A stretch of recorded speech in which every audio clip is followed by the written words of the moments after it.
Bonjour à toutes et à tous et bienvenue chez les Maîtres Corbeaux, votre podcast 100% Baltimore Ravens. Alors, on tourne cet épisode le 30 décembre, mais on sait qu'il sort le 2 janvier, donc on vous souhaite une très bonne année pour nous en avance et pour vous en retard. Bonne Et année on à en tous, profite, meilleurs vœux. voilà exactement, et on en profite pour vous remercier pour la force que vous avez donnée à notre projet là pendant l'année 2025. C'était assez fou. On a lancé ça à quatre, vraiment il y avait aucune intention de devenir célèbre ou quoi que ce soit, juste une intention de parler de sport et de parler de football avec quatre potes entre guillemets. Et franchement, ça se passe super bien. Donc, on vous remercie beaucoup pour la force que vous nous donnez. Et on espère que les Ravens vont pouvoir nous accompagner un peu dans ce projet. Parce que quoi de mieux pour commencer 2026 que de dire qu'on a encore notre destin entre nos mains avec la victoire, avec notre victoire contre les Packers et la défaite des Browns, la défaite des Steelers par contre face aux Browns. Euh, il y a quoi de mieux à dire que ça? On a enfin un peu, enfin j'allais dire enfin un peu de chance. Non, on a surtout réussi à se sortir un peu du lot malgré la saison très moyenne qu'on a faite. Donc je vais poser la question tout en introduisant pardon notre maître corbeau là qu'on a avec nous aujourd'hui qui est Pierre. Alors pour toi Pierre, déjà bonjour et feu de paille ou run to Super Bowl? Bonjour à tous. Et déjà pareil, j'en profite. Ouais, bonne année vraiment, meilleurs vœux. Merci à tous parce que c'est toujours avec plaisir qu'on voit qu'on est suivi, que on peut parler d'une équipe qu'on aime et qui nous rend fou la plupart du temps, mais qu'on aime. Et donc du coup, feu de paille ou run vers le Super Bowl. Pour l'instant, pour moi, feu de paille. Pour Ok. l'instant. Malgré tout, il y a des choses très intéressantes qu'on a pu voir sur ce match. Et si si le coaching staff décide de continuer dans cette direction, pourquoi pas peut-être en faire quelque chose. Mais pour moi, on est encore très très très loin du compte. Ouais, Tac. j'ai fait exprès de donner deux opposés bien sûr. C'est bien, il y a pas de place pour la mesure ou Non, ça. du tout. C'est soit noir, soit blanc ici, hein. Il y a pas de demi-mesure, il y a Super pas de Bowl teinte. or bust. Voilà, exactement. Exactement. Bah écoute, avant de passer à nos tops, à nos flops et à tout le procédé qu'on a habituellement, on va passer à la preview. Je vais donner quelques stats avant de passer à notre preview. Le débrief, le Euh, débrief. oui, le débrief, excuse-moi. Moi, je suis désolé, hein, C'est la fin d'année, on a le droit. ouais, c'est la fin d'année, je suis un peu malade, le fameux rhume, le fameux rhume que tout le monde chope au moins une fois en hiver. Donc si jamais je parle du nez, j'en suis navré d'avance. Donc toujours pas la preview, le récap Le du débrief. match contre les Ouais. Packers. En fait, c'est pour ça que je me trompe, c'est que j'ai écrit dans mes notes le mot preview. Je vais le changer tout de suite. En même temps, donc si on parle de ce match-là, on va parler donc dans un premier temps de nos stats à nous. On a 107 yards à la passe et on en a 316 à la course, si je me trompe pas.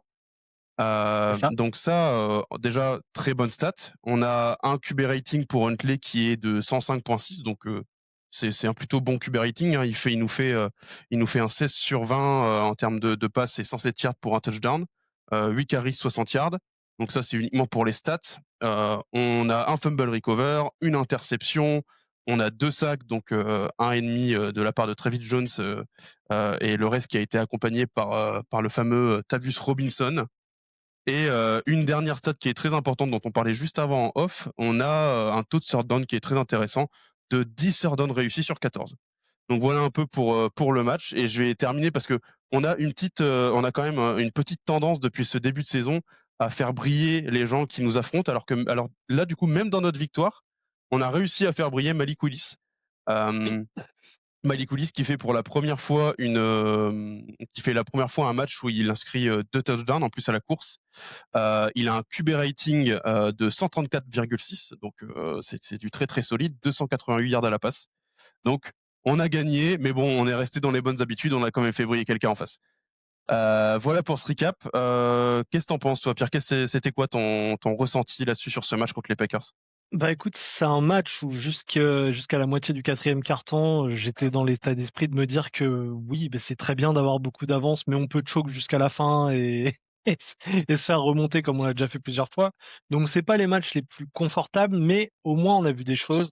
On a vu des choses qui font plaisir. On a vu beaucoup de courses, qui avait été un peu un problème précédemment sur le match précédent contre les Patriots. On a vu des belles réceptions. On n'a pas vu de drop tout Hmm. immonde. On a vu des tight ends qui ont monté d'un cran leur niveau et ça, c'était vraiment important. On a vu pas mal de bonnes choses, on a vu aussi quelques mauvaises choses, mais bon Oui. des mauvaises, habitudes à gommer peut-être, avec un peu plus de travail malgré tout. C'est des choses dont on a déjà parlé cette année et mais non, c'est un match, enfin, mine de rien, ça fait plaisir. Alors après, certains diront: «Oui, les Packers, ils ont drop le match, ils s'en foutaient». Je suis pas sûr, je suis pas sûr. Alors oui, certes, ils sont déjà qualifiés, mais Ouais. quand tu es devant ton public en prime time, je suis pas sûr que tu lâches complètement ce genre de match. Surtout qu'en plus ils avaient pas leur division, hein, leur défaite a Oui, fait oui, oui, qu'ils avaient plus la possibilité de passer devant les Bears. et ce qui fait que les Bears sont pour la première fois depuis à peu près 1 700 ans, champions de leur division, donc ça c'est bravo aux Bears, hein, félicitations à eux. Ouais. Mais non, après sur l'ensemble, un match intéressant, moi tu as parlé de stats, moi il y a 2 stats vraiment, que j'ai aussi envie de mettre en avant. C'est no comment dire? Notre efficacité en red zone, 4 sur Mmh. 6, 4 sur 6 tripes en red zone, et il y a surtout une stat, qui est monstrueuse et dont on n'a pas parlé, c'est le temps de possession de la balle. Oui, On en c'est avait vrai. parlé en disant que le problème de la défense venait du fait qu'elle était tout le temps sur le terrain. Alors là, la défense, elle a pas eu trop le temps d'être sur le terrain, puisque notre possession de balle, c'est 40 minutes 16 secondes contre 19 minutes 44 secondes aux Packers. Donc autant dire qu'ils ont pas eu la balle quasiment. Ils ont eu la balle un quart du match, un peu plus d'un quart du match. C'est peu. Mais c'est dû à une attaque qu'on a beaucoup fait passer par le sol pour les fatiguer, pour laisser un petit peu, aussi le Malik Willis, sur le banc, et c'est très bien dans ce sens-là. D'ailleurs, je reviens un peu sur ce que j'ai dit la dernière fois, pour moi c'est vraiment un mauvais QB parce que j'avais surtout en tête, son passage aux Titans. Mmh. Sans dire que c'est Tom Brady prime, je l'ai trouvé quand même bien meilleur dans le système de jeu des Packers. Ah ouais, bah, Donc ça contredit un peu ce que tu disais tout à l'heure, des gens qui disent: «Ouais, les Packers ont arrêté de jouer». Alors si les Packers ont arrêté de jouer, lui, Malik Willis, il a jamais arrêté de jouer, hein. lui il a joué, lui il y a pas de Ouais, souci. lui, il a joué, lui, il a essayé, sans relâche pour le coup. Et après, pour alimenter un peu peut-être ceux qui ont lâché, je pense que oui, à la limite, la défense a peut-être fait des business décisions pour éviter de se faire de tenter des plaquages sur Henry à pleine vitesse à 5 degrés. Franchement, on les comprend. On Mmh. comprend parce Ouais, c'est clair. on a vu la puissance du bonhomme, et là, sur un match record, bah ouais, non, mais tu pas envie, et puis 40 points de marqués, et puis voilà, non, je veux dire, c'est un beau match, c'est un beau match. C'était vraiment, Carrément. plutôt un beau match. Non, bah, écoute, Tout n'est pas à reluire, non, on va mais pouvoir en parler. On va pouvoir en parler. Mais comme c'est un beau oui. match, comme tu dis, ça fait la transition parfaite. Il va falloir qu'on commence par les tops.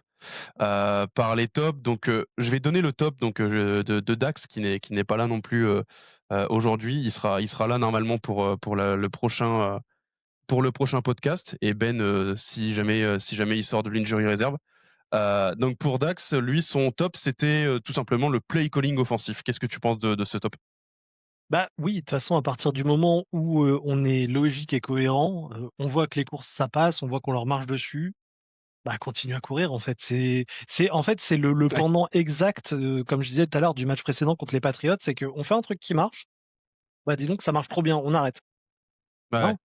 Non, non, ça fonctionne, continue, vas-y, et je pense que, Harbaugh a entendu un petit peu les critiques durant la semaine, pas que, Monken aussi.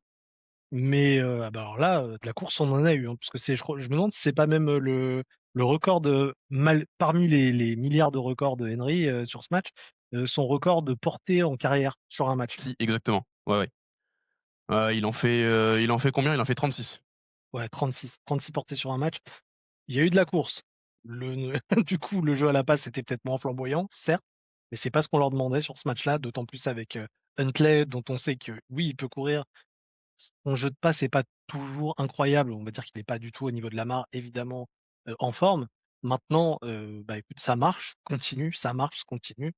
Et là, on peut regretter, encore une fois, en voyant ce match, d'avoir eu, Cooper Rush sur 2 matchs cette année. On n'en serait peut-être pas là. Enfin voilà, il y a plein de choses qui reviennent en tête là-dessus.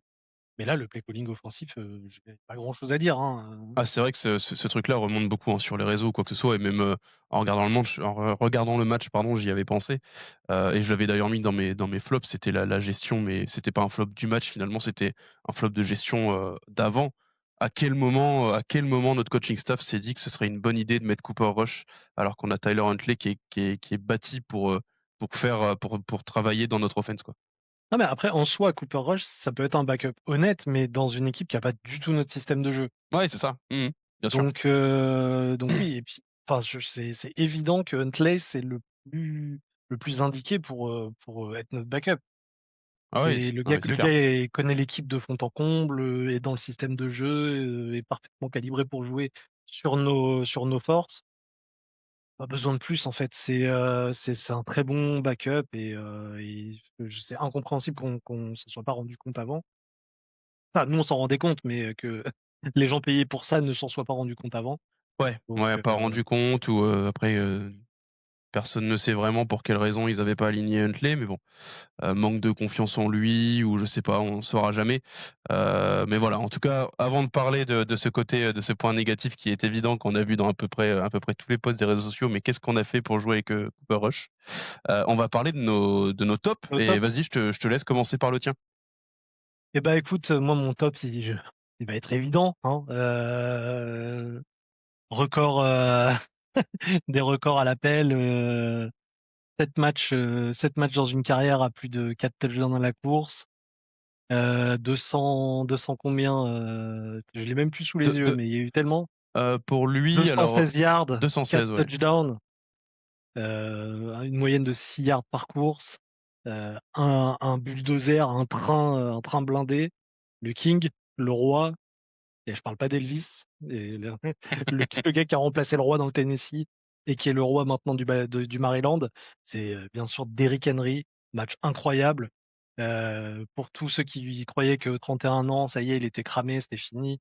Non, c'est juste qu'on l'a mal utilisé, concrètement. Et encore, on l'a mal utilisé. Il est sur une saison à 1480 yards, J'ai 90 pas cette yards, stat, comme ça. mais oui, Je il l'avais sous est les yeux tout à l'heure, mais juste, enfin, juste monstrueux. Je veux dire, il y a rien à dire là-dessus. Une saison à 1469 yards exactement, 16 voilà, TD. Enfin, voilà. Sur une saison où, en effet, on l'a mal utilisé, ça reste des stats plus qu'honorables, clairement, concrètement. ouais, ouais. Voilà. En plus, là, il prend la 10e place all-time au nombre de yards parcourus à la course. Il prend la 4e place all-time du nombre de records à la course. Enfin, voilà. Le prochain au-dessus de lui, c'est LaDainian Tomlinson. Et pour donner un peu le niveau du bonhomme, bah voilà, pour moi, c'est évidemment le top du match. Ouais, Le top du c'est match, clairement. et que je vais associer, et pour une fois, j'ai envie de te dire, parce que s'il a pu courir aussi bien, c'est qu'il y a eu un très très beau travail de fait de la part de la ligne. Oui, ça y est, au bout de au Enf- bout de 17 au bout de 16 on n'y épisodes, ça croyait y est, on plus. le dit, on a l'offensive line dans nos tops, on n'y croyait plus, on pensait pas que ce serait possible, mais elle y était dans les miens aussi.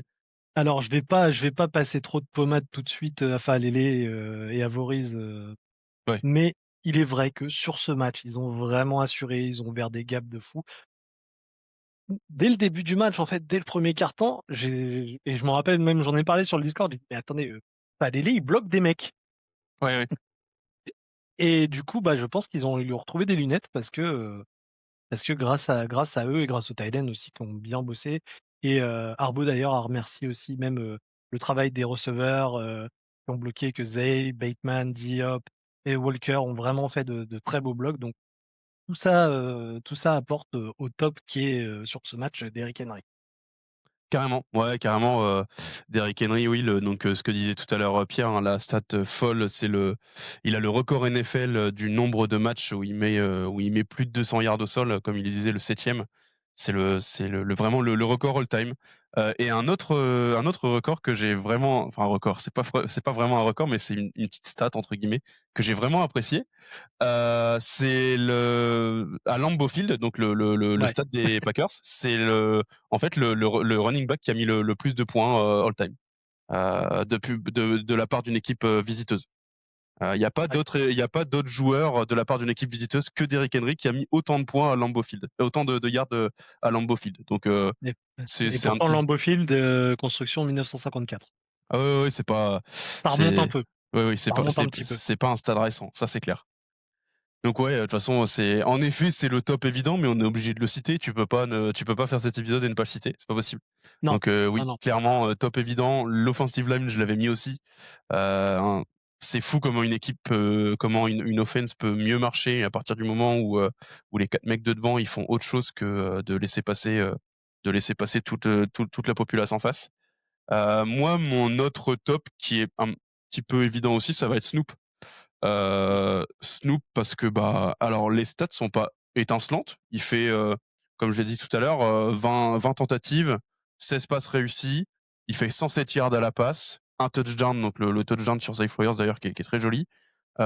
Et surtout, il fait quelque chose qu'on a peu vu avec Lamar cette année, notamment certainement parce qu'il est réduit par rapport à ses blessures, mais il nous fait 8 courses pour 60 yards. Et là, franchement, toutes ces courses, elles sont super bien choisies. Très Il va vraiment, importante. ouais, elles sont super importantes. Elles sont dans la majeure partie du temps, c'est des courses clutch où il y a pas trop de solutions et ça nous sort d'un third down ou quoi que ce soit. Donc non, franchement, il a fait des courses qui étaient géniales, bien choisies, bien timées.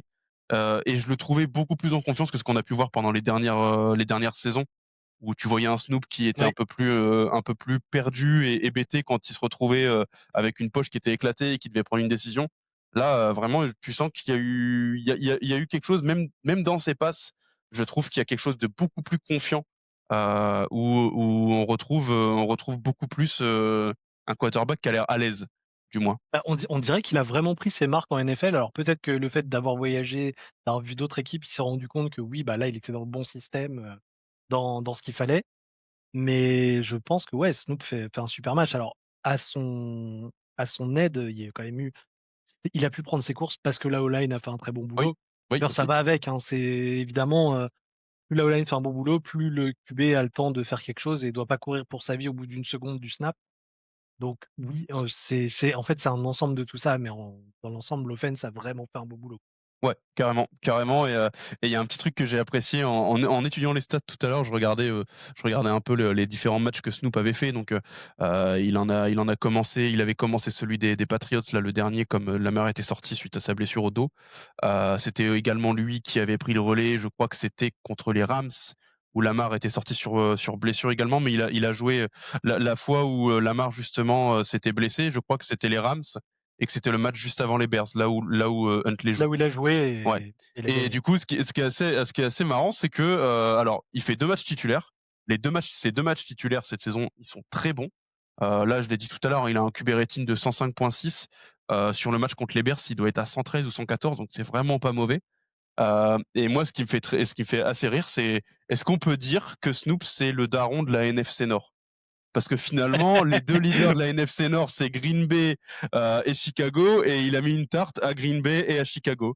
Voilà, moi je dis ça, Ah bah, après, un nouveau roi dans le Nord, hein, exactement, Tyler Huntley, le seul et l'unique. Mais ouais, franchement, autant on a eu des saisons, on a eu des moments où on le faisait jouer parce que, bah, on savait que l'équipe en face était faible, soit on était déjà qualifié en play-off ou quoi que ce soit, donc il jouait ou des choses dans ce genre-là, on l'a déjà vu dans ce genre de configuration. Autant là, il a dû répondre présent, lors de rendez-vous qui étaient franchement pas faciles. Les Bears là, ils sont à 11-6 si je me trompe pas. heu, Heu j'ai plus, mais vas-y, je vais trouver la Il me stat tout semble de que c'est suite. ça. Il me semble que les Bears sont à 11-6 c'est, leader NFC Nord, c'est eux qui remportent la NFC Nord cette année. On l'a 11-5. 11-5 pardon. Et du coup les Packers qui eux sont à 9-6 parce que justement ils ont un ex-aequo, donc 9-6-1. Oui. Enfin bref, c'est des équipes qui rigolent pas forcément. Alors, les Packers, oui Jordan Love n'était pas là, après ça reste, la défense qu'il y avait en face, il y avait pas forcément de blessés, notables. Micah Parsons, quand même. Micah Pa ah oui, bah oui, c'est vrai, excuse-moi. Et quand même, Pardon. Oui, oui. c'est ça Ça joue un joue un peu. tout petit peu, pas grand-chose. C'est franchement, une bagatelle. Non, non, bien sûr. Mais, par Mais contre en dehors de ça, oui, oui. contre les Bears, il y avait pas, de ce que je me souviens en tout cas, c'est le roster principal qui a joué, et il leur met 36. C'était un match qui avait été géré pour le coup de sa part. Mmh. Donc, Vraiment, ouais. voilà. Là, franchement, il répond présent à des rendez-vous qui sont super importants pour l'équipe. Et je pense qu'en NFL, des équipes qui peuvent compter à ce point-là sur un backup QB, ça doit se compter sur les doigts de la main. Il y Ouais, en a parce que très peu. là, on en a vu beaucoup en plus ce week-end et C'était pas fameux partout, hein. On a même vu des Malik Willis 3e c'était très QB. voilà, Malik Willis c'était Oui, très voilà, bon. Malik Willis a été Par plutôt contre, bon. le QB3, alors c'était Tune, c'est ça? Alors le pauvre, lui, Clayton Tune. Keito Tune, lui le pauvre, bon, il arrive, il fait une passe, il se fait intercepter par Humphrey. Humphrey, il a vraiment la position d'opportuniste cette année. Il fait des interceptions, mais parce que juste il est là, il y a une balle qui lui tombe sur la casque, quoi. Ah, c'est vraiment C'est ça, assez ouais. fou. Franchement. Mais bon, le pauvre, il arrive. En plus, sa passe est pas forcément mauvaise. Juste son receveur se trouve comme jamais. Ouais, elle Euh, part en saucisse un peu quand même, hein. Quand tu regardes la balle, oui, ça part un peu en saucisse quand même. la spirale n'est pas très belle, mais elle est placée au bon endroit. Non, elle est bien placée. C'est le receveur, C'est ça. ça, assez mochement. Et C'est ça. Humphrey, Donc, comme à son habitude, toujours dans les bons coups, et avec exactement. une main, parce qu'il s'était fait écraser la main en plus juste avant. Ouais, c'est vrai. Non, non, le pauvre, lui, je pense qu'il a été un peu traumatisé du match, sa première passe interceptée. Mais bon, voilà. Vraiment gros big up à Snoop. Il nous a sorti, désolé du vocabulaire, il nous a sorti de la merde une paire de fois. Et que ce soit cette saison ou les saisons d'avant, il nous a déjà sauvés plusieurs fois. Il a fait de la merde, mais faut aussi retenir quand il fait des choses bien. Donc voilà, moi c'était vraiment mon top. Je sais que Dax m'en avait parlé aussi, il avait apprécié la performance de Snoop. Donc merci à lui. On verra bien quand on parlera de la preview du match contre les Steelers qui on pressent pour affronter Aaron Rodgers et Ouais. son équipe là dimanche prochain. Mais pour l'instant, on n'en sait rien. Bah, alors après, j'ai quand même une chose à dire par rapport au débrief du match. Je reviens un petit peu pendant qu'on est dans le Ouais, ouais, positif, vas-y. entre guillemets.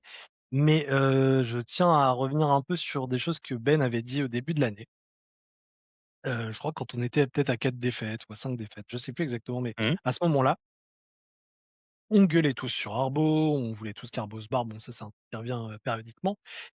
Et nous a rappelez-vous, l'année dernière, ça avait commencé, il y avait eu pareil des histoires, mais après on avait fait un stretch de match où on avait tout gagné, ça l'avait sauvé. Et là, le problème, c'est que bah, si on commence à gagner derrière, sur la fin de saison, on va peut-être remonter et il va peut-être se passer la même chose. J'ai tendance à être assez d'accord avec ce point, Oui, moi aussi, ouais. mais la Mais différence, c'est que cette fois, en gros, j'ai l'impression que cette victoire expose vraiment toutes les faiblesses qu'on a pu voir avant, bien plus que ça a pu l'être par le passé. Au sens où là, bah, par exemple, cette victoire expose vraiment ce qui s'est passé au match précédent contre les Patriots, ou ce qui s'est passé sur d'autres matchs où on a arrêté de courir, ouais. où on a géré le temps de façon ridicule parfois. Mmh. Je sais que Bisciotti, c'est pas quelqu'un qui va au clash et tout ça, notre président. Donc bon, pas notre président, mais notre owner, notre propriétaire, voilà. Ouais. Il est très pote avec Arbo. Arbo, ça fait 18 ans qu'il est là, il y a pas de souci. Un peu le même style de situation que Tomlin, tu vois, qu'on va rencontrer la semaine prochaine. Et là, vraiment malheureux vaincu. Mais c'est un peu, ouais, mais il y a plein de trucs qui déconnent, mais en même temps, il fait des saisons où il finit en positif. Tout n'est pas acheté. Est-ce qu'il faut vraiment changer? On sait ce qu'on va perdre, on sait pas ce qu'on va gagner. Ouais. Et moi, je trouve qu'il y a une seule, il y a vraiment, on est parlé sur notre groupe interne et au sens où là, c'est vrai que si on va en playoff, que ça avance, pourquoi pas, bah, Arbo peut se sauver et il y a des chances de se sauver encore une fois. Ouais. Et après, je disais que la seule situation où ça serait vraiment le pinacle du truc, mais c'est 0,0001% de chance, c'est que on va en playoff. On fait que des matchs tout vilains, mais on arrive à gagner, on arrive à gagner. On gagne un Super Bowl. Attention, on est dans la foot fiction, même si on n'aime pas ça, là on y est vraiment. Et on gagne le Super Bowl et Arbo dit bah, vas-y, c'est bien, je finis sur une victoire et il s'en va. Bah, jamais. Moi, j'y crois pas du Bah, tout. ça a très très peu de chances de changer. Pour vous qui connaissez Ben, qui parle de Mickey et Disneyland à chaque fois que je suis un peu optimiste, là il nous a envoyé juste un gif de Mickey Oui. quand j'ai parlé Ouais, de c'est ça. vrai. Mais c'est vraiment le seul moment où là maintenant, si on continue comme ça, je vois Arbo qui s'en va. Et Ouais. ça me fait un peu chier. Moi, en fait, je suis assez d'accord avec ça. Après, sur le principe, alors déjà, je pense que aller au Super Bowl, ça relèverait déjà du miracle, hein. Quand on Oui, oui, voyait, oui, il y non, mais a c'est pas fait encore, hein. quand on voyait il y a quelques semaines, le pourcentage de chance qu'on avait pour le Super Bowl, je me souviens plus, mais c'était assez faible. Enfin bref, après ça reste des stats. On garde en Mais tête que les playoffs, c'est une autre saison, c'est autre chose.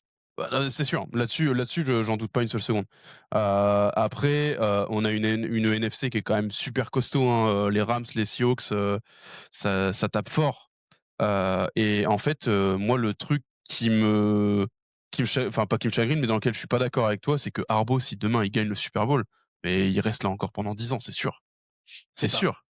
Bah oui, il y a des chances, mais il y a quand même, tu vois? Ça fait Ouais, 18 ans, ça fait ah 18 ans bah, qu'il est là, hein. 18 ans.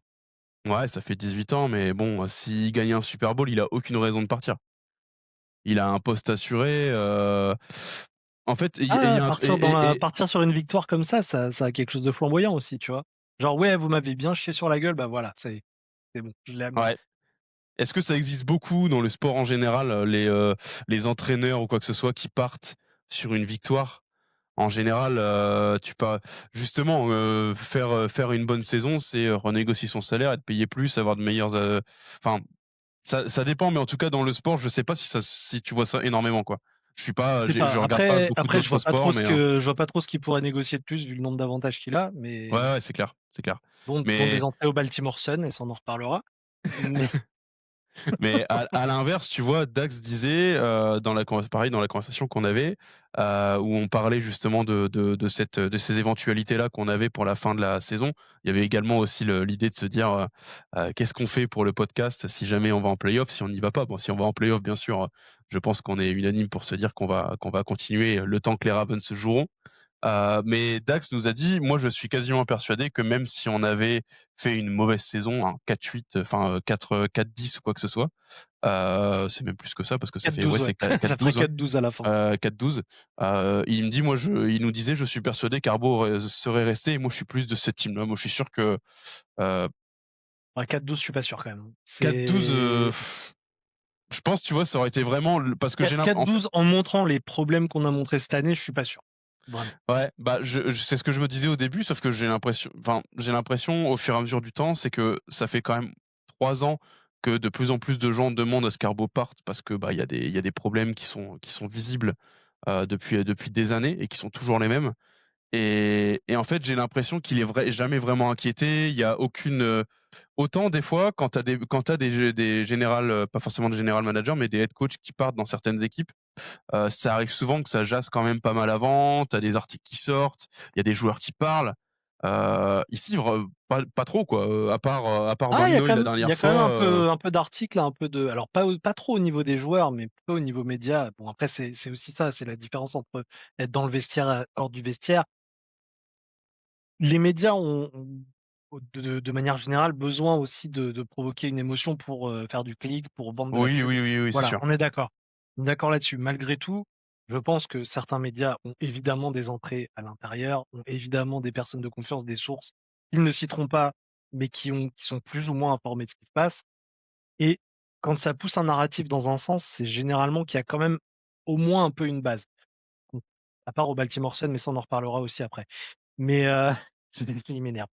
Mais vraiment, écoute, tu pars sur une idée de, bah, ça fait plusieurs années qu'il y a un pattern qui se répète. Au bout d'un moment, est-ce que le fait de pas y arriver, il faut pas vraiment prendre des vraies décisions? Je sais que Bicciotti, c'est pas son truc. Il Ouais, est voilà, pas c'est surtout ça. Mmh. mais là, cette année, c'est la première fois qu'il est allé un peu gueuler déjà. Actuellement, il va pas gueuler, il laisse, tout le monde gérer entre eux, De Costa et tout. Cette année, apparemment, il a quand même gueulé un petit peu. Ah ça, j'ai pas vu ça. C'est un signe. Maintenant, bon, si oui, c'est rien ne dit qu'il va pas se dire: «Bon, bah, finalement, c'est pas si mal, les sous, ils continuent à rentrer, on reste comme ça». Mais Ouais, bon, ça reste, après voilà, ça reste de la football fiction comme tu dis, c'est ça. on parle, mais on sait pas vraiment ce qui se passe à l'intérieur, c'est toujours pareil, hein. Mais ouais, en tout cas, c'est un sujet qui revient sur la table de plus en plus et il y en a certains, ça fait 3-4 ans qu'ils le pensent déjà, à voir si ça bougera un jour. Pour l'instant, en effet, aux plus grandes dames de la team tanking, si on refait une saison, qu'on gagne un match ou 2 en play-off, même si on va pas au Super Bowl, ça m'étonnerait fort que John Harbaugh parte. Donc comme c'est un gros point négatif, faut le dire quand même, hein, on va passer au flop. Ouais. J'avais juste un dernier tout petit top à Ouais, vas-y, nommer, vas-y. mais vraiment pour lui faire un petit coucou, mais c'est, depuis sa signature, Travis Jones joue vraiment très bien Ah ouais, ça, et ouais. au vu des non-nouvelles qu'on a de Madu Buquet, c'est pas une mauvaise chose qu'on les fasse signer. Ouais, Voilà. ouais, carrément. Ouais, ouais, il fait un super match, enfin, depuis sa signature comme tu dis, hein, il a fait des super matchs à chaque fois, il est super présent, il est super solide, ouais, non, c'est on gagnerait pas à ne pas le citer. Enfin, en fait, faut le citer à tous les matchs parce qu'il est présent à tous les matchs. Il est Heu, très constant, il fait toujours un bon travail. Je pense que ça fait partie vraiment des mecs qui ont réussi à avoir sur toute l'année, sans être, étincelant, hein, on est d'accord que c'est pas un top star, à son poste. Malgré tout, sur cette année, je pense que, on peut le remercier pour beaucoup de choses qu'il a fait et ouais, sur ce match, il l'a montré encore, un sac et demi, des tacles, enfin des tacles, carrément. tant où il Mmh, était sur le terrain et je tenais quand même à le mettre en avant. carrément. Et puis ça Complètement serait d'accord pas avec moi si ça. je parlais pas de gros qui se mettaient des pains, donc C'est vrai, déjà. voilà. Heu et bah, écoute, pour faire la passation vers les flops, je vais une nouvelle fois entamer par l'avis de Dax, qui m'a également transmis son flop. Alors, il allait à l'exact opposé de ce qu'il a dit, pour le top. Le top, il avait dit, play calling offensif, les flops, il a dit play calling défensif. Qu'est-ce que tu Oui. penses de ça? Ce que je pense de ça, oui, en effet, les play calling défensifs, il y a des trous, il y a plein de choses qui sont mal passées. Je pense que en fait, que les plans étaient mal préparés. En fait, je pense que les joueurs ont bien exécuté ce qu'on leur avait demandé, mais que ce qu'on leur demandait n'était pas adapté à l'attaque en face. Au sens où, par exemple, sur le touchdown de Watson, c'est très clair que c'est une cover 2 et que, sur les côtés, ils avaient vraiment bien couvert. Mmh. Et au centre, en fait, il y avait un problème d'assignation, de savoir entre Hamilton et Roquan, lequel des 2 devait suivre. D'ailleurs, ça se voit juste après, ils s'engueulent les 2. Ouais. Vraiment, Ouais, ouais. pour une fois qu'on voit que ça gueule. Et du coup, il y avait un gigantesque trou au milieu. Bah, ça, tu vois, par exemple, bah, c'est pas les joueurs qui ont décidé de partir là-dessus. Et je pense que c'était pas très clair pour eux et qu'il y a ouais, je pense qu'ils ont en fait, ils ont exécuté ce qu'on leur disait de faire, mais que ce qu'on leur disait de faire n'était juste pas du tout adapté, à Bah, en l'attaque fait, qu'ils allaient avoir en face. j'ai l'impression qu'on a revu un peu ce qu'on voyait en début de saison, où on avait une défense vraiment catastrophique et je crois qu'on avait déjà fait cette remarque où on exécutait quasiment exclusivement que des zones coverage et pas de man to man. Et en fait, alors, Alors là, le peu de man qu'on a vu, il y a eu il y a eu des grosses erreurs, mais là, c'est plus en plus, individuel qu'autre ouais, là pour le coup, oui. Mais oui, c'est vrai on avait un peu parlé de ça, je me souviens, dans les premiers épisodes où on disait que justement, on faisait quasiment que de la zone coverage et qu'en fait, bah, ça marchait pas comme ça, quoi. Tu peux pas spam le même type de jeu pendant toute une game, c'est pas possible, c'est pas viable. Et c'est un peu parce ce que qu'on ça, a vu là, c'est vrai, il y a eu beaucoup de zone coverage qui étaient très mal exécutés parce que finalement le plan de jeu d'en face, bah, c'est jamais le même d'une attaque à une autre et tu remarquais que oui, il y avait des fois où la zone coverage fonctionnait et en fait, ils réexécutaient, la quasiment la même zone coverage le snap d'après et puis en fait, ouais, tu avais des trous béants, en plein milieu du terrain et ça distribuait la balle à des nobody, et le long des lignes, hein. Le long des lignes, il y a des gros problèmes de couverture, hein. le long des lignes, moi ça là tu entames mon flop à moi, hein, et je pense que ça doit être le tien aussi, c'est Nate Wiggins, hein. C'est ouais, Heu, alors là, il y a d'énormes problèmes de couverture avec Wiggins oui. et alors je sais pas si le positionnement, je dirais pas forcément que c'est de sa faute. Par contre, ce que tu fais derrière après, une fois que l'action est lancée, là, c'est lui, c'est pour lui et ce qui est le pire en plus, ce qui est enfin ce qui est choquant sur le truc, c'est que c'est notre joueur qui a fait le plus de tacles. Je me suis noté exactement la même chose, mais 7 tacles, 7 j'ai solos, j'ai écrit justement à côté: «Normal, tout le monde a catch à côté de lui, donc fallait bien qu'il plaque un moment». c'est assez vrai. C'est assez Donc et à son crédit, je mettrais qu'il y a eu un tacle qui était un vrai tacle où il a vraiment bloqué un mec, il l'a coupé en 2, mais ça va pas être suffisant pour un premier tour. Pour un non, premier tour là, de ça va pas être suffisant. clairement pas, c'était très mauvais. Alors, voilà, ça retire pas, il a fait un très bon début de saison, il a fait un très bon début et milieu de saison. Heu, il a parlé et je pense que Depuis qu'il a parlé, franchement, c'est vraiment ça. Depuis qu'il a parlé, parce que je sais pas si vous vous souvenez, mais Nate Wiggins avait été, je sais plus si c'était dans un live ou s'il avait été interviewé. C'était oh, peut-être, ça devait être dans un podcast ou dans peut-être, le lounge, le podcast de des Ravens, ouais, dans le c'est lounge. possible, mais en tout cas, il avait dit mot pour mot qu'il se sentait prêt à prendre n'importe quel receveur de la ligue. Moi, à l'époque, je me souviens que j'avais dit: «Ouais, il verra quand il affrontera Justin Jefferson». Finalement, il se fait trouer par des mecs, comment il s'appelle? Bo Melton, je crois. Bob Elton, Ouais, ouais. Bah, c'est lui, un alors receveur de Romeo Doubs, c'est un bon receveur, hein, ça oui, y a oui, pas oui, de mais souci. je crois qu'il a Mais pris qu'un ou 2 catchs sur Dobbs, hein. oh, il en a Tous pris les autres qu'il 2, ouais, par contre prend, les 2, tous les autres qu'il prend, c'était vraiment, des mecs, c'était, les receveurs 3-4 des Green Bay, quoi. Donc et puis il est soft, il est super soft oui, et autant il a pas du tout un jeu physique. Bateman en attaque, il rechigne un peu, c'est pas ce qu'on devrait dire, mais je comprends quand il rechigne à prendre une passe dos au mec qui lui arrive dessus et que tu as des linebackers qui viennent pour le découper. Ouais, mais là, c'est toi qui mets la pression, c'est toi qui vas mettre le contact. Donc, faut y aller en fait à un moment. Et il l'a fait une fois très bien, et les autres fois, c'est toujours cette espèce de tacle nul à l'épaule, ou alors il est carrément dépassé. Ouais, c'est tacle nul à l'épaule ou alors ouais, il est distancé, enfin, tu peux pas sortir des trucs en disant, «Je peux prendre tous les receveurs de la ligue» et te faire distancer de plusieurs mètres par des receveurs 3-4, Non, puis de Green Bay, quoi, c'est pas possible. en plus, ce gars-là, enfin, je veux dire, il a la vitesse, on le sait, Oui. il est pas petit, il a des longs segments en plus, il peut aller chercher des balles très hautes, très haut. Il pourrait contester s'il faisait un peu de muscu, je pense, parce qu'il est quand même fin, je trouve. Ouais, ouais, ouais. Et les corners, on sait que c'est pas des Golgoth. Mais lui, je sais pas, je le trouve un peu fluet, on va dire, pour un mec de son poste et de Ouais, il est très censément son fin, ouais. niveau. C'est très bien d'avoir un petit peu de faire le malin quand t'as déflecté une balle ou des choses comme ça. Ok, oui, ça fait partie de ton boulot, c'est une bonne chose, il n'y a pas de souci, c'est à mettre à ton crédit. Mais le problème, c'est que là où tu as été drafté, ce qu'on t'a donné comme sou et tout, on va attendre plus de toi. Que ce soit le cinquième corner qui joue comme ça, bon, à la limite, on s'y attend.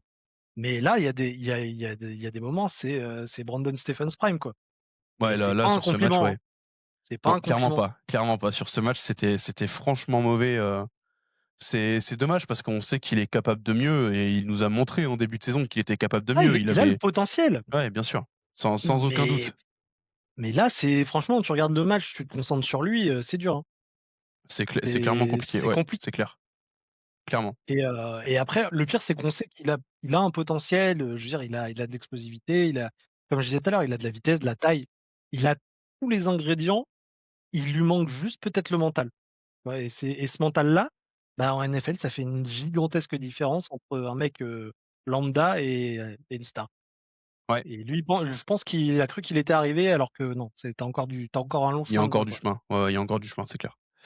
Voilà, moi, c'était, bah, mon flop, forcément, le premier qui venait en tête, c'était lui, hein, Oui, on a concédé 288 yards à la passe, c'est quand même pas mal et j'ai pas réussi à trouver la stat, c'est assez compliqué à trouver ce genre de stat ou alors faut faire les calculs soi-même et j'ai pas eu le temps. Mais j'aurais bien aimé voir, et savoir sur les 288 yards qui ont été combien il y en a pour concédés, lui? combien il y en a pour lui. Franchement, je suis vraiment curieux de savoir. Ça Ah m'étonnerait pas bah, qu'il y en ait au moins 60-80, voire plus. ouais, j'aurais peut-être dit plus, ouais, j'aurais dit quasi une Ouais, centaine. ouais, j'aurais dit pareil. Mais ouais, puis après, de toute façon, alors très bizarrement, sur ce match, autant le front seven, rien à dire. Si vous auriez pu plus toucher le QB à la limite, mais on va dire que c'est des petites choses et que encore une fois, on n'a pas le front seven, le plus ouf de la ligue, Mmh. ça clairement. Autant, le backfield, le Ouais, secondary pardon, pas le backfield, mais le secondary, ça a été un peu léger sur ce match. Alors après, il y a peut-être un effet grossissant du fait que, bah, ils ont passé 15 minutes sur le terrain, quoi, enfin 20 minutes à peine. Donc du ouais, coup, le bon peu de après, fois où on les a vus se faire cram, bah, oui, forcément, on a que ça à se mettre sous la dent. Alors ça se trouve, ils auraient passé, 10 minutes de plus, ils auraient peut-être fait des actions un peu plus marquantes ou des choses comme ça. Là, c'est vrai ouais, qu'on je sais les a pas, à très peu vus l'inverse. finalement. Ouais, mais bon, à l'inverse, en 19 minutes, se prendre presque 300 yards, bon, surtout ça, Oui, quoi. tu peux le voir dans les 2 sens. On va dire, tu as le C'est côté ça. visuel, puis tu as le côté statistique qui te dit que c'est beaucoup trop insuffisant, quoi. Exactement, ouais, mais moi, c'était mon gros flop. Tu en avais un autre, toi? Non, pas spécialement. Là, pour le coup, sur ce match-là, Moi, j'ai dit le secondary en vrai, mais le secondary et du coup, j'en ai un autre qui découle de ça, c'est Marlon Humphrey. On l'a dit tout à l'heure, hein, alors Marlon, oui, il est toujours bien placé pour faire une interception et ça sauve beaucoup de ses matchs en ce moment. oui. Mais Marlon, tu cramé, quoi, il se fait cramer sur la plupart de ses contests, le 1er touchdown de Malik Willis, tu vois qu'il comprend pas ce qui se passe. où Malik Willis, en plus les 2 touchdowns de Malik Willis, c'est exactement la même chose. C'est une fake transmission au running back. Finalement, il reprend la balle, il fait une Il part course de sur l'autre la côté. droite et il rentre en TD au poteau, juste à côté du poteau. Donc D'ailleurs, il y a une chose qui m'a vraiment énervé, je vais juste repasser un petit coup sur Wiggins, mais sur le deuxième, Willis, il est pas en train de sortir du terrain. Mets-lui un bouchon, ouais. rentre-lui dedans. Il Ouais, il a freine, abandonné très tôt. Ouais, il a il abandonné très tôt. freine, t'en fous. La prochaine fois, il courra pas comme ça parce qu'il se dit: je vais prendre un marron». Après, alors C'est à sa décharge aujourd'hui, avec la De règle toute de façon, RTP, il y a touchdown. Quoi ouais, qu'il non, mais arrive, il y a c'est touchdown. sûr. Je suis d'accord avec toi. Je suis À un d'accord avec moment toi. donné, faut ça reste du foot, hein, faut y aller, hein. Faut aller Non, mais taper je suis d'accord. et Mais c'est du coup, ouais, pas, c'est Wiggins qui se trouve sur le deuxième, mais sur le premier, c'est Marlon, hein, où il s'est fait ouais, avoir. il mange à l'intérieur et Exactement. Alors, autant, tu vois, justement, Wiggins, c'est un jeune, c'est des erreurs que tu peux faire encore quand t'es jeune de mordre un fake, c'est fait pour ça. Marlon, ça quand même, oui, il a un peu d'expérience. ça commence à être un vétéran quand même. Donc, t'es pas censé plonger pour ce genre de truc. Parce que là, il a directement commencé à mordre à l'intérieur et finalement, Malik Willis, il est parti, il a pas pu le rattraper. En plus, il est cramé. Donc, Malik Willis est très jeune aussi. Il l'a pris de vitesse très rapidement. Bah, et puis surtout que je veux dire, t'as Gilman qui est déjà sur ce spot et En si tu plus, vois sur l'action, les 2 sont vraiment Gilman, dans ma tête, c'est Gilman, c'est peut-être un autre, mais bref, ça change rien. Il y a un mec qui est vraiment sur le même spot. T'as pas besoin d'y aller. Alors c'est ça, c'est le surtout jeu est ça. bien Ouais, ouais. exécuté, il y a pas de problème, le jeu est bien exécuté, c'est très bien joué, il y a pas de problème. Mais, tu un peu de bouteille, C'est ça, exactement. C'est que tu un là, peu de bouteille. T'as un mec devant toi qui couvre, ouvre un peu au cas où, tu vois? Parce en fait, que vu le nombre de gars qu'on avait au centre, donc parce que normalement le fake course, la fake course qu'ils avaient prévue, c'était vraiment une course plein centre, hein. Quand tu voyais ah, le c'est running back chargé dans la partir, boîte, hein. ouais, ouais, ouais. Et en fait, quand tu regardes l'action, on a quasiment tous nos défenseurs qui sont dans la boîte. Donc s'il y a un running back qui passe par là, alors soit soit il y a 12 joueurs qui font un malaise vagal d'un coup et il passe tout seul, soit il passe pas. C'est pas possible autrement. Donc oui, en plus franchement j'ai vraiment été déçu parce que alors ça c'est un play parmi tant d'autres. Il s'est fait manger sur beaucoup de plays, mais celui-là, un mec avec son expérience, tu vois qu'il y a déjà 6 7 joueurs de ton équipe qui sont en train de couvrir la boîte au cas où. Bah non, tu vas pas les rejoindre, ça sert à rien, c'est inutile. Oui, puis surtout, tu vas faire quoi? Tu vas pousser ou plonger sur un mec qui est taclé et au pire des cas, Ouais. ça vaut peut-être Ap le coup de couvrir au cas où il y ait quelqu'un qui ait une idée de partir dans l'autre sens. Exactement, c'est ça. Mais ouais, Humphrey, c'était pour moi un autre flop, sur le Alors Discord quand après, on regardait le match, il y en avait beaucoup aussi qui disaient: «Ouais, est-ce Humphrey». que, encore une fois, ça vient du pôle, défensif? Peut-être. Mais Alors, là, oui, je trouve qu'il faut s'adapter aussi à un moment. Je veux dire, il y en a tu ton ouais, expérience. il y en a eu certaines, je pense, sachant que le play call était pas fou, il y en a eu certaines, mais il y a eu quand même quelques plays où tu voyais qu'il se faisait manger. Genre, Ah oui, oui, non, mais il clairement. suit plus du tout la cadence. Bah, et puis, en plus, il a plus la cadence. Ça, bon, ça, on le sait déjà, Oui, mais au pire, tu peux jouer un peu avec du vice, tu peux jouer un peu avec, tu vois, avec son expérience, tu as des techniques qu'un jeune corner a pas. Par contre, il y a un truc, c'est il joue avec une main, quoi. Parce en que son plus, autre ouais, main, elle est pas soignée, hein. Concrètement, en tu plus. vois qu'il peut pas. Là, en plus, il s'est fait marcher dessus Ouais, par Robinson, qui est pas le mec le plus léger du monde, donc concrètement, sa main, elle est encore en vrac. C'est un carrément. moment, et oui, peut-être qu'il y a un ballon qui lui tombe dessus par match. Ouais, OK. Ouais, pour le coup, ouais, il y a beaucoup de ces interceptions où il a un facteur chance assez élevé quand même. Bah, ça contraste avec le facteur malchance qu'il avait en début de saison où il fait une interception, puis finalement il l'échappe et il la file au receveur dans la end zone. Ça rattrape. Ouais, Mais bon, ouais, non, c'est sûr. étonnamment, il a pas été dingo sur ce match. Et quand on regarde les stats, c'est pas parlant, mais alors sur le match, ça se voit, quoi. Oui, bah, c'est vrai, c'est vrai. Après, quand on regarde les stats, comme tu disais tout à l'heure, c'est Nate Wiggins qui lead nos tackles alors qu'il a été catastrophique. Donc bon. Bah écoute, les tops c'est fait, les flops on a fait. Maintenant on va passer au play of the game. C'est quoi ton play of the game à toi? Alors moi, c'est pas un game changer, bon, enfin, si un peu en fait, mais juste, ça m'a tellement fait marrer. Le snap headshot de Oui, Malik c'était Willis, très drôle, oui, qui résulte au fumble recouvert par Green qui la d'ailleurs. prend en pleine tronche. C'est Et Mike Green, qui a eu la présence d'esprit de suivre et de tout de suite localiser la balle, et ça j'ai bien aimé. mais qu'est-ce que ça m'a fait marrer, quoi, parce que le gars est en train de faire ses audibles, la balle, elle part, headshot, mais le vrai headshot, quoi, genre il se retourne complètement, c'est trop drôle enfin, vraiment regarder l'action, elle est à crever de rire et en plus Ouais. on récupère la balle et ça mène à un petit field goal derrière, donc Je ça sais, aussi c'était bien. je sais pas du tout ce qu'a fait le snapper, mais ouais, ouais, parce qu'en plus, quand j'ai re-regardé tout à l'heure le récap du match, il y a Ça aucun sort nulle part, moment, hein. il y a aucun moment où Malik Willis donne un audible sans faire exprès ou crie un peu plus fort ou Non, quoi que ce soit. après peut-être que ce qui s'est passé, je pense que le commentateur américain, c'est ce dont il parlait, pendant le truc, mais il dit: «Comme c'est pas Jordan Love, il a pas Oui, l'habitude oui, de bien la sûr. voix, les cadences en plein milieu du truc, ça peut jouer». Mais là, vraiment, il la prend tellement en pleine gueule, ça se voit qu'il est prêt à rien du tout Ouais, clairement pas. Mais oui, et oui, c'est vrai que c'était tellement une drôle à action qui regarder. était assez drôle. Ça me faisait penser, après je sais pas quel âge quel âge a le snapper, mais ça me faisait penser à la première année de Linderbaum qui faisait beaucoup d'erreurs comme ça.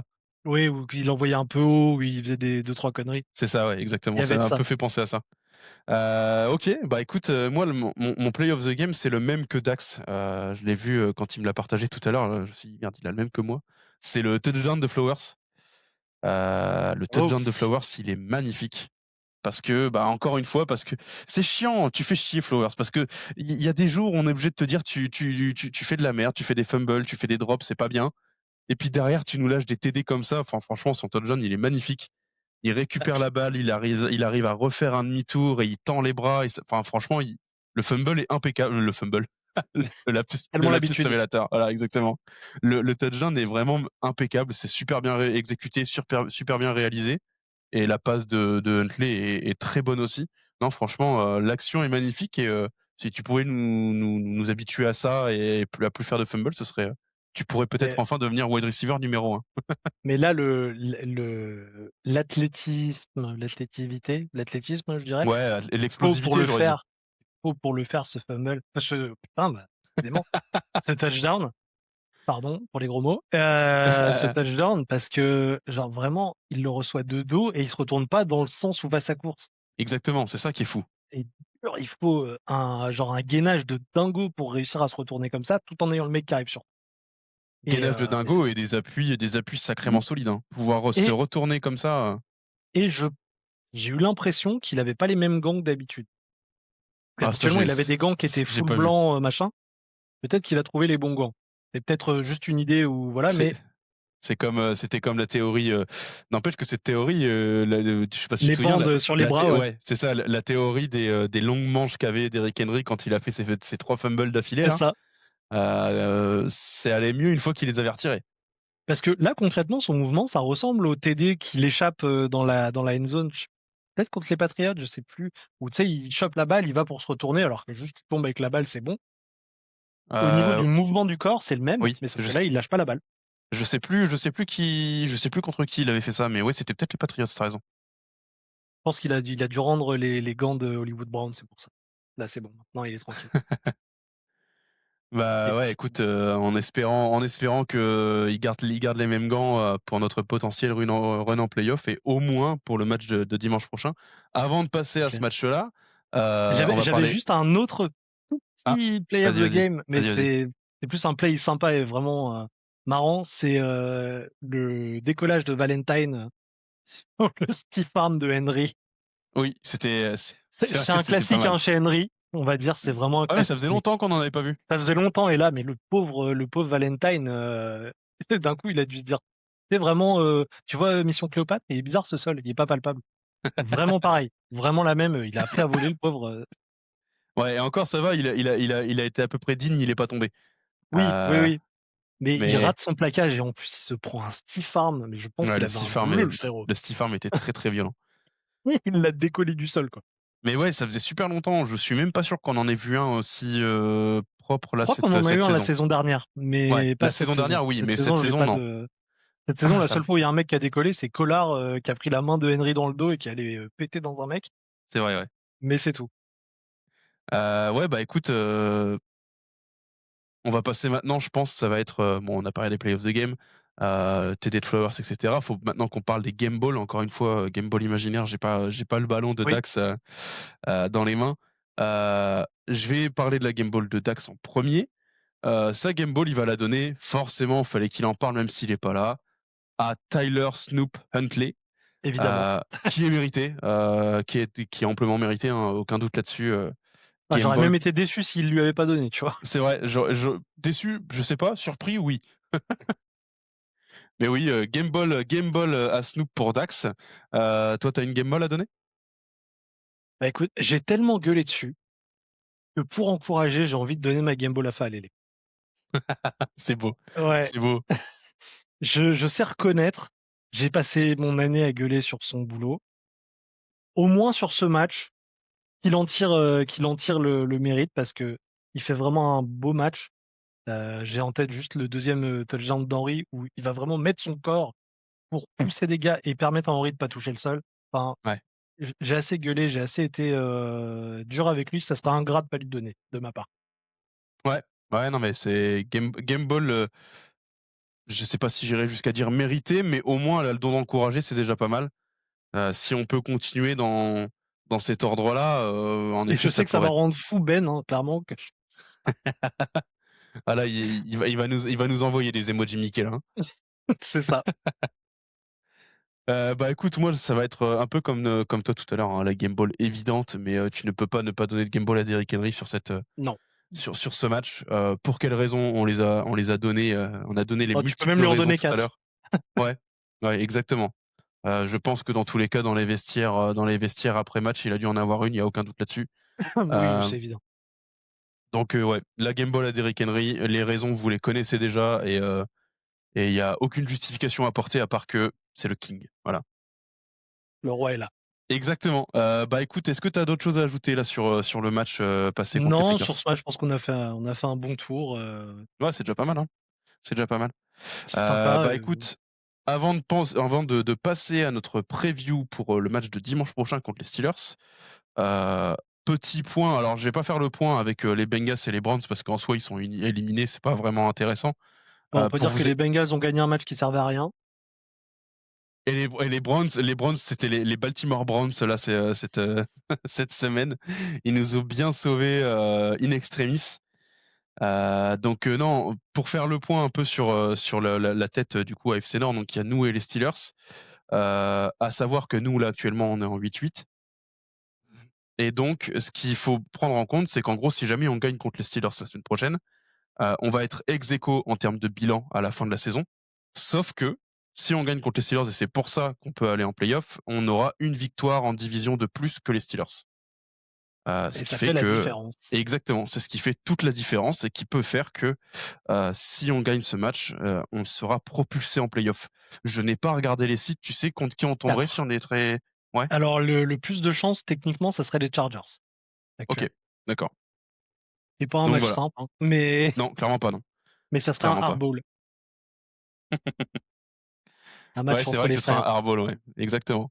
Donc voilà, le point, il est fait assez rapidement. Les Browns, le match qu'ils ont fait contre les Steelers, c'était une purge à regarder, hein. Je l'ai regardé parce que forcément, il y avait l'enjeu des Ravens derrière, mais c'était franchement long. Le dernier drive de Rodgers sur ce match m'a fait vraiment peur. Mais voilà, l'AFC, on a connu une AFC Nord qui était beaucoup plus compétitive que cette année.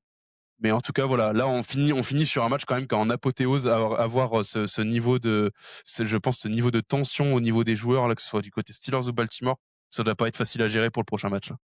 Et on a beaucoup lu, et dans les médias et sur les réseaux par rapport au match Browns-Steelers, que les Steelers ont pas gagné ce match parce qu'ils ont mis plus d'énergie à éviter que Myles Garrett ne batte leur record de sac sur Rodgers plutôt que de jouer. J'ai eu un Et peu cette impression aussi, c'est vrai, ouais. et en effet, il a pas battu son record et Rodgers, aurait pas forcément kiffé passer 20 ans à entendre que le record, ça avait été sur lui et cetera. Malgré tout, bah, à un moment donné, ils ont pas respecté le jeu et ça se paye à la fin. Est-ce que c'est vraiment pour ça? Je ne sais pas, mais oui, en effet, c'est vrai que Garrett n'est pas du tout passé sur ce match, c'est vrai. OK, est-ce que donc je disais avant de passer à la preview, est-ce que toi tu as des petites infos là croustillantes à nous partager, Bah, en news, je ouais. t'ai entendu tout à l'heure parler 3-4 fois du Baltimore Sun, il y a un truc qui te démange là. Ah non, mais le Baltimore Sun, nous a encore ressorti, son éternel marronnier de retrouver Lamar, à Miami, qu'il a envie de Ouais, je l'avais noté aussi partir, celui-là. tout ça.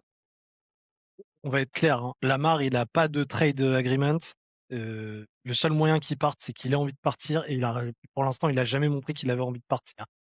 Par contre, le fait qu'il y ait eu des petites tensions entre Lamar et Harbaugh, apparemment au vestiaire, a peut-être contribué au fait que, des mecs qui connaissent très, très bien Harbaugh, à savoir le Baltimore Sun, aient commencé à faire une petite campagne, dans ce sens-là, en mode, bah, c'est pas la faute d'Harbaugh, c'est Lamar, il veut partir, il a pas envie de jouer, Alors et j'ai pas du tout suivi l'actualité là depuis les Packers. Il y a eu des tensions entre Harbaugh et alors Lamar? il y a eu des tensions un peu avant Ouais, et le petit manège médiatique a commencé un peu avant aussi. d'accord. Et du coup, alors oui, en effet, Lamar vient de Floride, de South Florida. Miami, évidemment, c'est un endroit, il est pas très loin parce que lui, il vient de Pompano Beach, qui est vraiment à côté de Broward, c'est juste à côté. C'est un mec du coin. En effet, il vivrait sûrement très bien en Floride, parce qu'il connaît ça. Maintenant, je pense pas que ce soit du tout l'idée pour l'instant, sachant que déjà, mi-saison, Harbaugh parlait de: «Oui, on a déjà lancé les négociations pour le contrat de Lamar» et cetera. Le gros problème des Ravens, c'est que Lamar a toutes les clés en main. Il veut pas bouger, il bougera pas. S'il veut Ouais, bouger, il peut bouger et à ce moment-là, faudra vraiment faire en conséquence.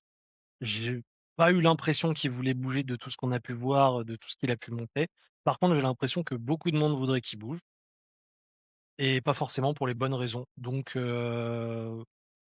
pas forcément pour des raisons de jeu ou tout ça, mais quand tu as un QB 2 fois MVP qui peut être aussi fort, il a que 29 ans, je vois pas de raison à part, une haine viscérale, pour donner ce genre d'infos et c'est pas la première fois. En fait, le Baltimore Sun, ils sont sur ses côtes depuis qu'on l'a drafté, donc, bon, pas de raison que ça change, hein.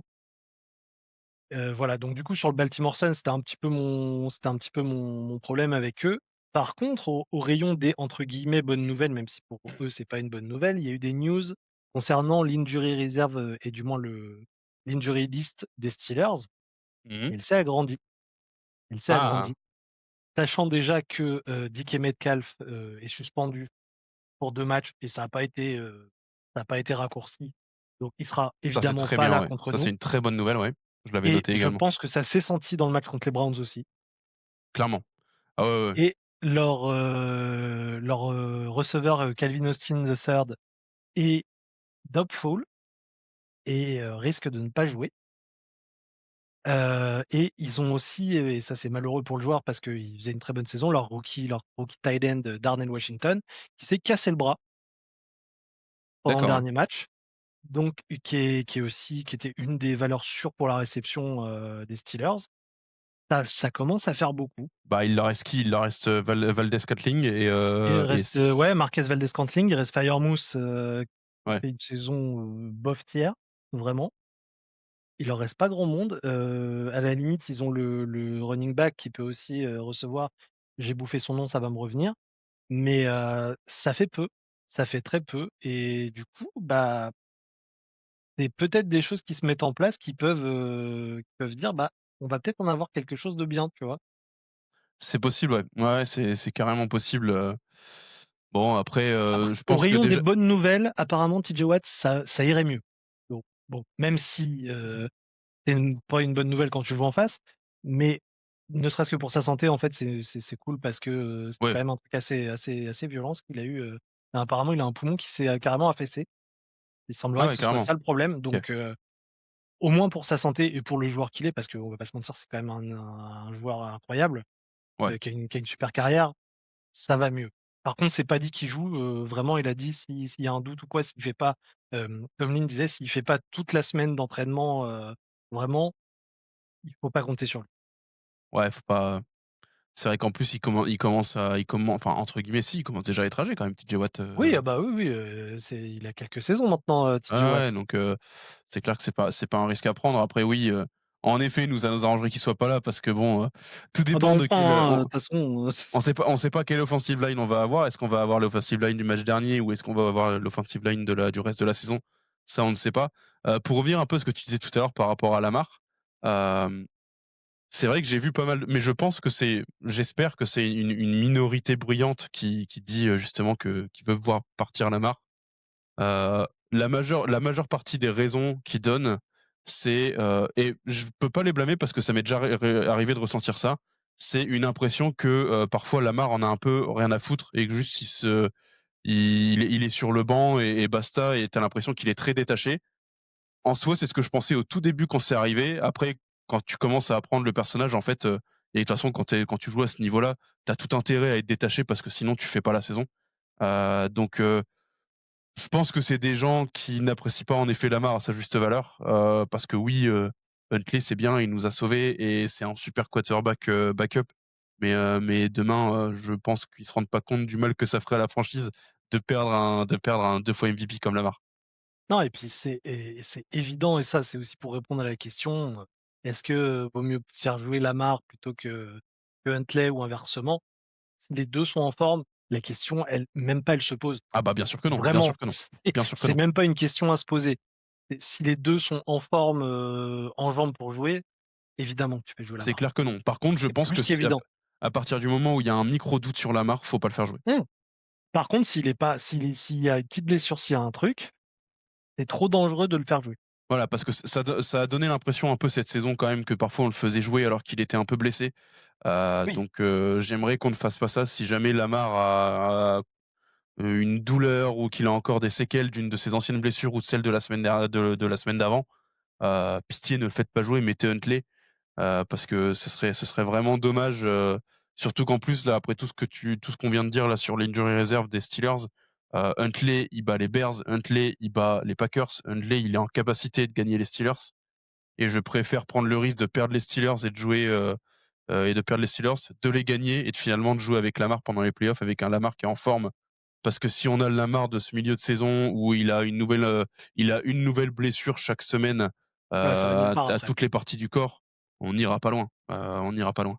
Non et tu vois et pour revenir à ce que j'ai dit plusieurs fois sur les semaines précédentes, à chaque fois que j'ai dit: «Faites jouer Huntley si Lamar est pas en forme», c'est vraiment la seule configuration où je dis: «Faut faire jouer Huntley». Bah, bien sûr. Mmh. Je l'adore, hein, il y a pas de souci, j'adore Snoop et tout, mais en forme, c'est Lamar. C'est Bah, évident, c'est évident, ouais, ouais, bien sûr. il y a 0 question à se poser, quoi. Clairement pas. Clairement pas. Il a montré des faiblesses cette saison, mais tu benches pas un franchise QB parce que pendant une saison, il a montré des faiblesses, c'est pas sinon il y aurait beaucoup de franchises QB qui seraient partis depuis, Ah oui. il peut pas faire des saisons MVP, tous les ans, c'est normal que parfois il ait des faiblesses, et si tu montres aussi peu de confiance à ton QB que de le bench au bout de 3 mauvais matchs, ça commence à être compliqué pour ta franchise après. Et il y a une question que je veux poser à ceux qui doutent. Combien il a attendu de saison Manning avant de prendre un Super Bowl? Ah, il en a pris, ouais, il a attendu beaucoup, hein. Je j'ai plus le chiffre exact, mais Je crois que c'est 9 ans.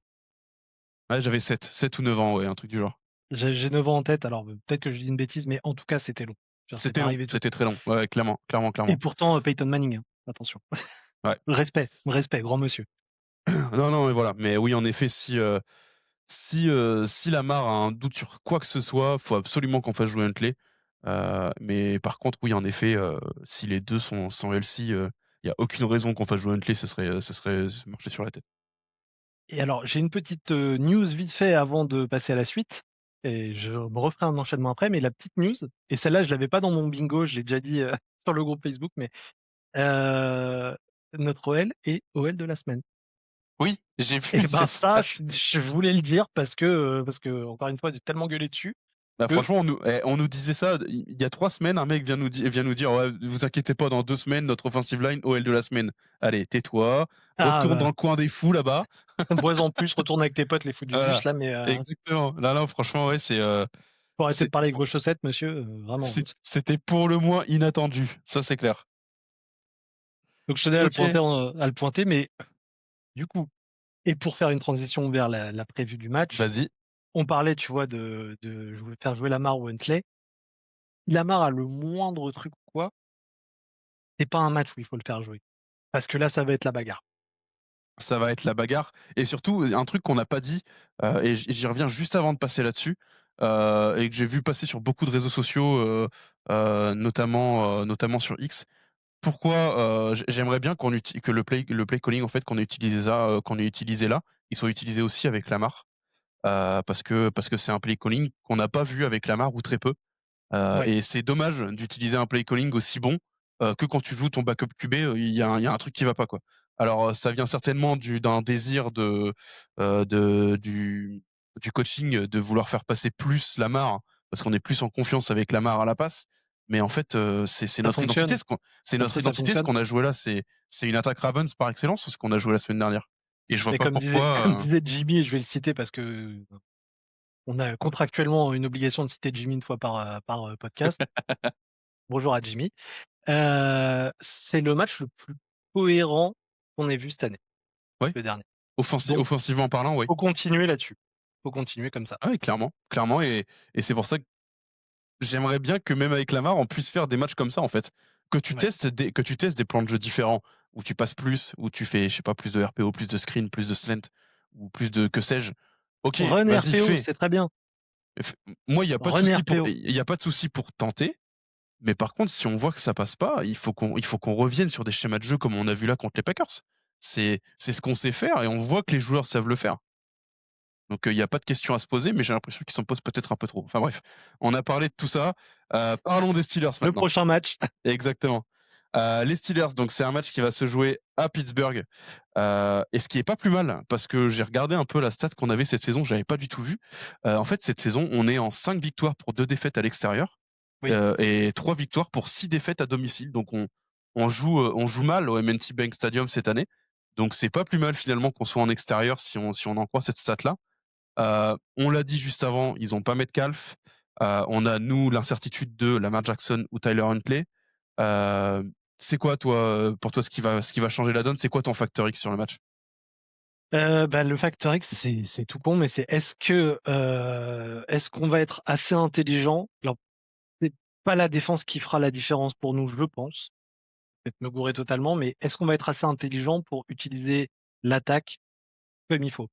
C'est-à-dire, est-ce qu'on va, comme on reste sur un match où on a beaucoup couru, où toutes les courses sont passées, la tendance voudrait que en face, ça défende à fond la course.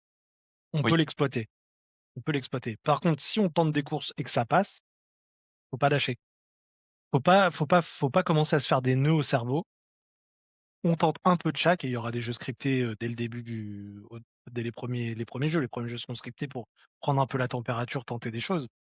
Mais si on trouve un truc qui fonctionne, faut appuyer dessus. Faut appuyer dessus, faut qu'on fasse 55 courses s'il faut, je m'en fous. Mais si ça marche, faut y aller, faut continuer. Parce que là, il y aura pas d'autre moyen que de bagarrer et de vraiment tenter tout ce qu'il faut faire. On sort d'une saison qui est pas jolie, concrètement, on va pas se mentir, on fait pas une belle ouais, saison. Le fait qu'on soit encore vivant à ce moment de la saison, c'est c'est un inespéré. miracle, Ouais. c'est vraiment un miracle. Maintenant, si on veut faire quelque chose de ça, et ça peut souder les gars, hein, ça peut aussi être la base de quelque chose pour les playoffs, par exemple. Ah ouais, ouais, c'est possible, ouais, ça s'est beaucoup Je vu, pense hein, qu'ils sont des équipes, soudés hein, naturellement, mais ça peut vraiment être une base solide de quelque chose. Et ça va être vraiment, et là, ça va reposer beaucoup sur les épaules d'Arbo, c'est ce qui me fait un peu peur. D'Arbo et évidemment, de Monken et de Or, mais mmh, en premier lieu d'Arbo, c'est commencez pas à tenter des trucs, commencez pas à vouloir essayer de briller absolument en étant par incroyable pitié, et en non. essayant. Ouais. Là, c'est vraiment le seul match de l'année où je vous dirais de pas tenter des trucs. Non, Vraiment. juste, faites ce qu'on Tentez sait pas des faire trucs. et terminez, quoi. Faites des choses proprement, commencez les faire là où sont nos forces et commencez pas à essayer ne vous prenez pas pour ce que vous n'êtes pas. D'être Vraiment. plus royaliste que le roi, comme on dit. C'est ça. On a un roi, Ouais. servons-nous-en. Exactement, exactement. Ouais, ouais, je suis complètement d'accord avec ça. Surtout qu'en plus, en termes de défense contre la course, en termes de niveau, la défense des Steelers est légèrement meilleure que celle des Packers, mais à pas grand-chose, hein. En termes de yards encaissés, je crois que la défense des Packers contre la course, elle est 15e de la ligue et celle des Steelers 12e. Donc, elle est légèrement meilleure, mais c'est pas une différence notable, quoi. Donc, C'est pas la défense des Browns voilà, contre la course qui est très bonne. Vraiment. Faut appuyer exactement, dessus. Vraiment. exactement. On enfonce le clou et on tape dessus. C'est ça. Non, non, bah, écoute, je suis complètement d'accord avec ce que tu as dit. Moi, par contre, je pense que Et juste oui, d'autant plus, juste pour D'autant plus que là, la température prévue, c'est -3 degrés. Et comme je le disais tout à l'heure, t'as pas envie de tacler Henry à -3 degrés. Ça joue aussi, hein. Ça joue aussi. Ouais, c'est clair, c'est clair. Moi, j'ai quand même, je pense que notre backfield va quand même être décisif. Notre backfield et surtout, ouais, notre corps de cornerback et cetera. Pour moi, ça va être décisif. Même s'ils ont pas beaucoup de receveurs, là, on a vu, hein, contre les Browns, ils ont pas eu des receveurs étincelants et pourtant, le backfield des Browns, ça déconne pas, hein. Franchement, les 3 premiers quart-temps des Browns, défensivement parlant, c'était une masterclass, hein. Franchement, ils ont quasiment rien concédé. Les cornerbacks, ils avaient des covers qui étaient impeccables, ce qui fait d'ailleurs qu'ils ont que 6 points, hein, et en fait, nous, on n'a pas ce niveau. Moi, c'est ça qui me fait peur. C'est que et quand tu vois à quel point Rodgers a réussi à ouvrir la défense des Browns sur le dernier drive où ils ont failli marquer TD, je me dis: «Si Rodgers, il s'énerve comme ça un peu plus tôt dans le match contre nous, si Wiggins, il joue au niveau auquel il a joué, la semaine dernière, on va prendre très, très cher». Moi, c'est ça qui me fait peur. Et c'est une possibilité maintenant, soit à nous de marquer plus de points qu'eux.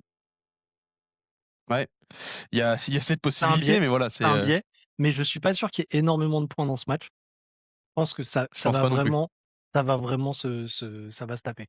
C'est vraiment ça va se taper le match. Je pense pas qu'il y aura beaucoup de points non plus, mais voilà, faut quand même prendre en compte que en face, en face, c'est pas un peintre, quoi. C'est Aaron Rodgers. Non, Alors c'est oui, il a c'est son c'est âge pas un peintre, et c'est et pas un il et peintre, et franchement, mais il a montré cette saison, il a montré qu'il avait encore un bras qui était exceptionnel, et qu'il est, que ce soit bah, là, en effet, Metcalf, c'était sa cible préférée cette saison, mais là, on a vu, contre les Browns, notamment le dernier drive, il a distribué à tout le monde. Metcalf était pas là et ça a avancé solidement.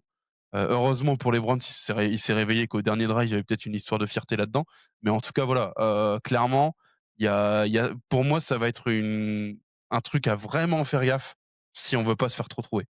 alors d'un autre côté, bon après oui, en effet, comment Rodgers, il a l'expérience et tout, mais je pense que c'est aussi un joueur qui peut avoir ce truc de: «Vas-y, tout repose sur moi, faut que je fasse un truc de fou» et Ouais, qui peut faire des conneries syndrome dans du ces héros, cas-là ouais. Mmh. et qui peut Syndrome du faire des grosses sauveur. conneries. C'est Nous, possible en aussi. fait, on est derrière, on est derrière. Je veux dire, au pire des cas, on sera toujours derrière. Ouais, c'est Eux, ils clair. sont devant, ils sont probablement champions de division. Ça peut mettre la pression aussi. Ouais, Ça peut clairement. jouer. Mais des 2 côtés, il y aura je pense qu'il y aura une pression là dans les vestiaires qui sera assez importante quand même, hein. Avoir, un match de division qui va déterminer le vainqueur de division en dernier match de la saison. C'est d'ailleurs pour ça, on l'a pas dit juste avant, mais c'est d'ailleurs très certainement pour ça que le match, il va se passer encore une fois dans la nuit. Nous on n'est pas très gâtés en ce moment là, les fans européens, ça fait 3 matchs de suite qu'on se tape à 2:30 du matin. Mais ouais, Non, le match des Steelers vient de, en tout cas, l'heure est sortie, je crois, hier ou aujourd'hui. Mais voilà, 2h20. voilà, 2:20 du matin. Euh, donc ça va piquer pour ceux qui vont se lever. Je crois que moi, je bosse le lendemain. Je vais être obligé de le regarder le lendemain. Je vais essayer de pas me faire spoil. Mais voilà, c'est Bah, c'est moi, c'est je aussi bosse le pour ça, lendemain, hein. clairement, vraiment prier pour que je me réveille pas, hein, parce que prier pour que Non, je non, me non. réveille pas pour Non, regarder le non, match. non, non, te réveille pas. Quand tu vas encore allumer le portable, il va y avoir un fumble de je sais pas trop qui. Non, non. Reste où tu es, Voilà, dors bien. Je te souhaite une merveilleuse nuit lors de ce dimanche soir. je vais dormir, de mon meilleur sommeil et vraiment je me réveille pas parce que là, cette année, j'ai porté la poisse à chaque fois que je me suis réveillé Faudrait peut-être donc que je le voilà. regarde alors, parce que j'en ai regardé un seul, et le seul match de nuit qu'on a gagné, c'est celui que j'ai regardé. Ah oui, bah, tu vas peut-être falloir que tu restes réveillé toi. Si tu me vois sur le Discord, tu me dis d'aller me coucher. Ok, ça marche. Non mais voilà, en effet, ça doit certainement être pour ça qu'ils ont attendu aussi tard pour programmer l'heure de ce match, parce qu'ils voulaient attendre, à mon avis, de voir les enjeux et de mettre du coup ce qui se passe là, le match en prime time, parce que bah voilà, c'est quand même pas commun d'avoir en dernier match de la saison, un match aussi décisif, notamment pour l'AFC Nord. C'est pas commun et ça va être un match qui va être à suivre de très près. Ouais et puis là, on en a 2. En fait, il y a 2 matchs, on va dire décisifs, sur le dernier match. Mais bizarrement, l'autre match est moins intéressant, je pense parce que c'est pas vraiment une rivalité, enfin, pas une rivalité, c'est les Panthers contre les Buccaneers. Oui, c'est ça. C'est la veille à 10h30. Donc à la limite, si vous voulez voir un match clutch, sans être trop éclaté le lendemain, regardez celui-là. C'est vrai que j'ai pas du tout regardé. J'ai pas du tout regardé ces 2 équipes-là parce que les Bucks, je les ai suivis au début. Au début, Mayfield, il était en feu. Il était positionné pendant les 5-6 premières semaines à être, l'un des MVP. Finalement, depuis ce temps-là, c'est la dégringolade et les Panthers, c'est un peu l'inverse. Ouais, si j'ai le temps, je le regarderai peut-être pour voir un peu ce qui s'y passe parce que c'est assez intéressant ces 2 Il y a équipes-là, un mieux, ouais, il y a eu un beau mieux, sur les ouais, Panthers cette année, mais exactement. voilà, du coup, si vous avez rien de prévu le lendemain, évidemment, on vous invite à regarder le match, à suivre le match, à venir, commenter sur Discord, en direct pendant le match parce que je sais qu'il y en a qui seront là, les habitués de la nuit, je pense qu'ils seront là. Exactement, ouais. Et si vous me voyez, vraiment, dites-moi d'aller me coucher, faut pas que je regarde le match. Match de nuit, c'est pas bon pour moi. Exactement, ouais, virez-le, au pire, c'est con, j'aurais pu dire, bannez-le du Discord, mais c'est lui qui le gère. Mais C'est moi qui le gère, donc ça va être compliqué, mais mais ouais, non, en effet, il faut lui dire de partir très rapidement si on veut gagner. C'est une condition sine qua non, sinon on gagnera pas. voilà, ça tient même pas, en fait, finalement, le facteur X du match, c'est moi. Voilà, exactement. OK, bah, écoute, je pense on a tout dit là-dessus, on va pouvoir passer au prono. Ta partie favorite, parce que vous avez été très, très gentil avec Pierre, dans les commentaires. Vous lui avez accordé le point supplémentaire si les Browns gagnaient, et c'est fait, les Browns sont Que gagnés. j'avais call. Je vais être Donc la seule personne qui call une victoire des Browns, mais voilà, donc Pierre déjà a remporté son prono. C'est lui qui est le plus proche parce qu'il avait pronostiqué une victoire 25-18. On a gagné 41-24, mais nous on était encore plus loin. Donc il a déjà gagné ces 2 points-là. Et donc il a un point supplémentaire pour la victoire des Browns, ce qui le ramène à 12 points. Et pour faire le tableau un peu des scores, il s'est remis dans la course parce que Pierre est à 12 points, Dax est à 13 points, moi-même je suis à 14 points et Ben caracole en tête à 17 points. Donc Ben, faut espérer d'aller en playoff si on veut essayer de le rattraper.